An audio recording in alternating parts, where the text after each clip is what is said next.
दोस्तों, एक लड़की बाहर जाकर पढ़ाई करना चाहती थी, लेकिन उसके माता पिता की ऐसी कंडीशन नहीं थी कि उसे बाहर भेज सकें। लेकिन वो लड़की रोने लगती है, परेशान हो जाती है। कहती है कि आप लोग मुझे बाहर जाने की बस इजाज़त दे दीजिए, मैं अपने पढ़ाई का खर्चा खुद उठा लूँगी। और इसी शर्त पर वह घर से निकल जाती है और शहर में जाकर एक कमरा किराए पर लेकर रहने लगती है। लेकिन कुछ ही दिनों में इतना परेशान हो जाती है कि उसके पास खाने तक पैसे नहीं थे, कमरे का किराया देने तक के पैसे नहीं थे। और दोस्तों, इतना मजबूर हो जाती है कि किराए के बदले मकान मालिक के साथ सोने तक की नौबत आ जाती है। उसकी बड़ी दुर्दशा होती है। दोस्तों, आप भी सुनेंगे तो हैरान हो जाएंगे। लेकिन क्या वह पढ़ पाती है? क्या वह कामयाब हो पाती है? दोस्तों, एक बहुत ही अच्छी कहानी है। आइए जानते हैं पूरी कहानी इस वीडियो में। लेकिन वीडियो में आगे बढ़ने से पहले बस यही रिक्वेस्ट है, वीडियो को लाइक कर दीजिए, चैनल को भी सब्सक्राइब कर लीजिए ताकि मेरा हौसला बढ़ता रहे। दोस्तों, एक कहानी है बिहार के भागलपुर ज़िले की। एक लड़की जिसका नाम सलोनी होता है, 12वीं बहुत अच्छे नंबरों से पास होती है और उसके बाद वो घर में आकर अपनी माँ को यह बात बताती है कि मम्मी, मैं आगे की पढ़ाई करने के लिए पटना जाना चाहती हूँ। अब उसकी माँ साफ इनकार कर देती है क्योंकि उसके पिताजी जो थे वह शराबी थे। उसकी माँ उनसे परेशान रहती थी और सलोनी जो थी वो घर की सबसे बड़ी बेटी थी। उसकी 2 छोटी बहनें थी, एक छोटा भाई भी था। तो कहती है कि अपने बाप की हालत तो तू देख ही रही है, जो पढ़ लिया बहुत पढ़ लिया, बस अब पढ़ाई लिखाई बंद कर, इससे ज़्यादा हम लोग नहीं पढ़ा पाएंगे। लेकिन वो रोने लगती है, परेशान हो जाती है। कहती है मेरी जो शहरी सहेलियां हैं शहर जा रही हैं पढ़ाई करने के लिए, क्योंकि दोस्तों जो सलोनी थी पढ़ने लिखने में ठीक ठाक थी। तो उसकी जो सहेलियां थी उसने दोस्त भी ऐसे बना रखे थे जो पढ़ने लिखने में ठीक ठाक थे, अच्छे घरों के थे। वो लोग कहीं ना कहीं बाहर जाकर अपनी पढ़ाई कर रहे थे, क्योंकि आजकल तो हर कोई पढ़ता है। लेकिन यह बात जो है 2013 की है। तो सलोनी भी रोने लगती है, परेशान हो जाती है। तो उसकी मम्मी कहती है कि चल ठीक है, अगर ऐसी बात है तो मेरे पास कुछ पैसों का इंतज़ाम हो सकता है। दोस्तों, इसके लिए उन्होंने अपनी पायल बेच दी और उन्होंने 5,000 किसी तरीके से इकट्ठा किए। बोले कि देख, यही 5,000 मेरे पास है, इससे ज़्यादा मैं तुझे नहीं दे सकती। अगर तू कर रही है कि तू अपनी पढ़ाई का खर्चा खुद उठा सकती है तो अपनी जिम्मेदारी पर तू जा सकती है। हम तुझ पर इतना भरोसा कर सकते हैं कि बेटी होकर भी तू बाहर जा सकती है, क्योंकि तुझ पर भरोसा है हमको। अब दोस्तों, उसकी जो मम्मी थी वह खुद सलोनी को लेकर जाती है पटना। वहाँ पर एक गवर्नमेंट कॉलेज होता है जहाँ पर वो बीटेक का एडमिशन लेती है, क्योंकि उसने पहले से पेपर वगैरह दिया था तो उसका क्लियर हो जाता है। तो वहाँ पर जो है वो अपना एडमिशन लेती है और उसको एक कमरा किराए पर लेकर दे देती है। एक और लड़की होती है उसके साथ जिसका नाम जिया होता है। तो वो दोनों लड़कियां उस कमरे में रहने लगती हैं और उसके बाद अपनी पढ़ाई करने लगती है। लेकिन दोस्तों, जब सलोनी के पास पैसे नहीं थे, जैसे तैसे करके अपना दिन गुजारना चाहती थी। और जिया जो थी वो खर्चीली थी, उसके पास पैसों की कमी नहीं थी, उसके घर वाले देते थे। तो इन दोनों में आए दिन झगड़ा हो जाता था। जिया कहती थी कि तू कितनी कंजूस है, कंजूसी करती है, सारे पैसे मेरे खर्च करवाती है, तू एक पार्ले पर अपना दिन गुजारा देती है। लेकिन अब उसे क्या पता था कि सलोनी की स्थिति क्या है। उसे क्या पता था कि यह वाकई में इतनी गरीब है।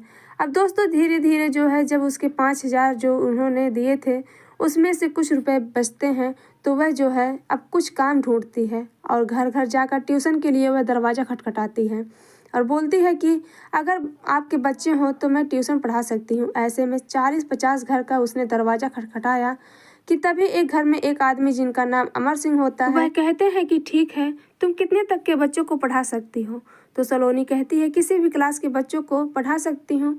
वो कहते हैं ठीक है, मेरा बेटा जो है 12वीं में है और एक मेरी बेटी है वो 10वीं में है, तो क्या तुम उन्हें मैथ पढ़ा सकती हो, साइंस पढ़ा सकती हो।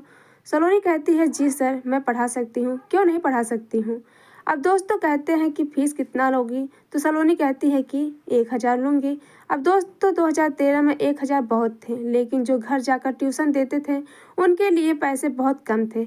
बाहर जाकर पैसे भी 1000-1200 लगते थे किसी कोचिंग इंस्टीट्यूट में जाकर ट्यूशन पढ़ने का। तो अमर सिंह कहते हैं ठीक है कोई बात नहीं, तुम जो है यहाँ पर आ जाना। अब दोस्तों वह 12वीं में ही थी, अभी 12वीं समझो पढ़कर आई थी और 12वीं के ही बच्चों को ट्यूशन पढ़ाने के लिए उसने ठेका ले लिया।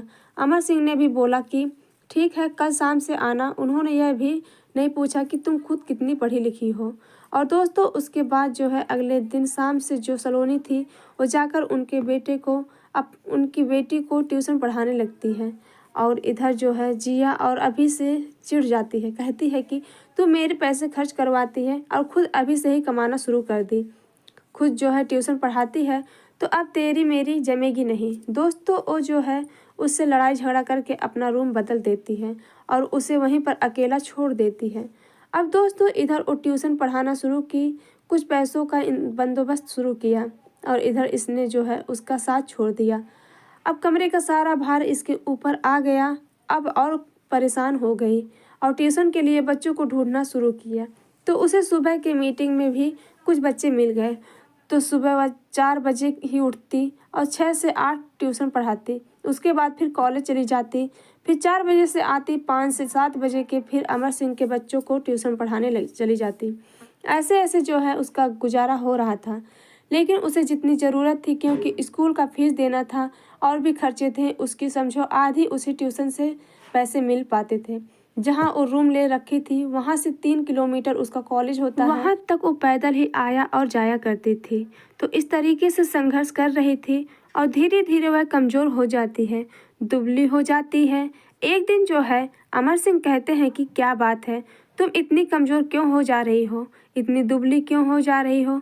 तो कहती है कुछ नहीं सर, बस पढ़ाई का प्रेशर है और कोई बात नहीं है। उन्होंने बोला नहीं, तुम्हारी तबीयत वगैरह ठीक नहीं लगता है, कुछ ज़रूर बात है। कहती है नहीं सर ऐसी कोई बात नहीं है, लेकिन वो बहुत अच्छे से पढ़ाती थी। अब वो चूँकि 12वीं में थी और उनका बेटा भी 12वीं में था, इसीलिए पहले से तैयारी करती। अपने घर पर सारा कुछ जो कुछ पढ़ाना होता तो 1 घंटा पहले वो खुद उसकी पढ़ाई करती, पूरी तरीके से प्रॉपर तैयार होकर आती, ताकि किसी को यह ना पता चले कि यह खुद ही अभी सिर्फ 12वीं तक पढ़ी है और उसके बाद बीटेक कर रही है। तो इसीलिए दोस्तों बहुत मेहनत करती और इसका दुष्परिणाम यह था कि वह दिन बदन दुबली होती चली जाती, कमज़ोर होती चली जाती है। लेकिन दोस्तों इन सब के बावजूद भी वह परेशान रहती है, क्योंकि 2 महीने से वह कमरे का किराया नहीं दे पाई थी।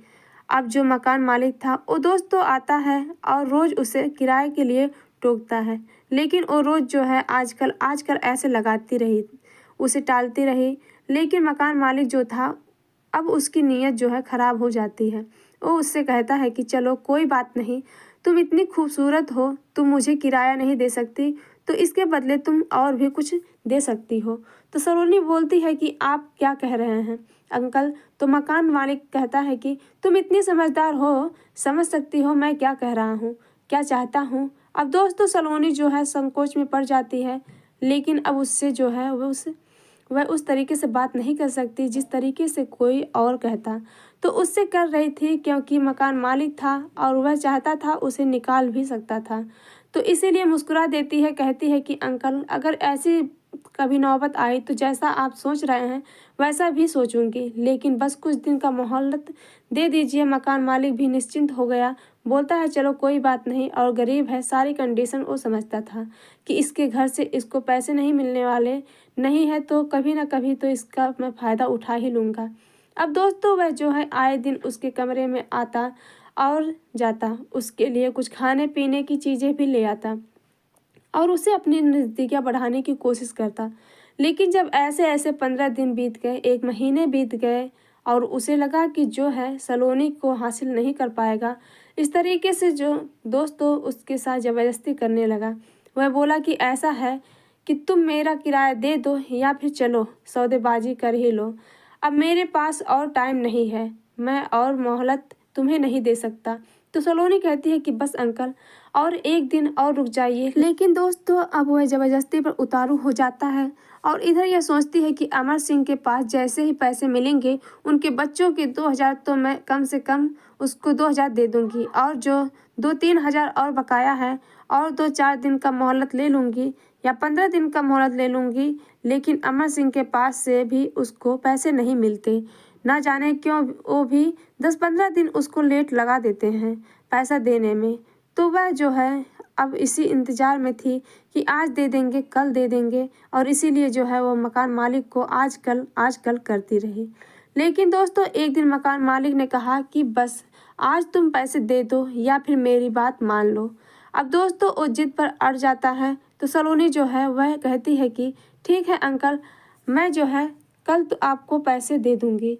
अब दोस्तों वहाँ से वह शाम को अगले दिन जाती है अमर सिंह के पास उनके बच्चों को ट्यूशन देने के लिए और सोचती है कि आज ये पैसा दे ही देंगे। लेकिन दोस्तों 5 से 7 जब वो ट्यूशन पढ़ा लेती है तो 7 से 7:30 बज जाते हैं, तब भी वो पढ़ाती है। तो उनकी जो बेटी थी वो कहती है, क्या हुआ दीदी, आज आपको घड़ी नहीं दिख रहा है, आज आप कमरे पर नहीं जाएंगी? तो कहती है कि नहीं, आज मैं यहीं पर रह जाऊंगी। क्या दिक्कत है, तुम्हारे घर पर नहीं रुक सकती? तो खुश हो जाती है और कहती है दीदी अच्छी बात है, आप मेरे घर पर रुक जाओ। फिर आधा घंटा और बीता, 8 बज गए। फिर उनकी बेटी ने टोका, क्या हुआ दीदी, आज आप वाकई में नहीं जा रही हैं? सलोनी कहती है नहीं, आज मैं नहीं जा रही हूँ, आज मैं तुम्हारे घर पर ही रुकूंगी। लेकिन दोस्तों जब अमर सिंह ने देखा कि 8 बज गए, अभी भी पढ़ाई चालू है, क्योंकि उनकी जो बेटी थी वो पढ़ रही थी और लड़का जो है वह चला गया खेलने के लिए, तो आकर बोलते हैं कि क्या हुआ, आज तुम जा नहीं रही हो? तो सलोनी के बोलने से पहले जो उनकी बेटी थी वो बोली कि नहीं, आज दीदी यहीं पर रुकेंगी, आज नहीं जाएंगी। तो मुस्कुरा देते हैं, बोलते हैं चलो अच्छी बात है, आज यहीं पर रुक जाएंगी।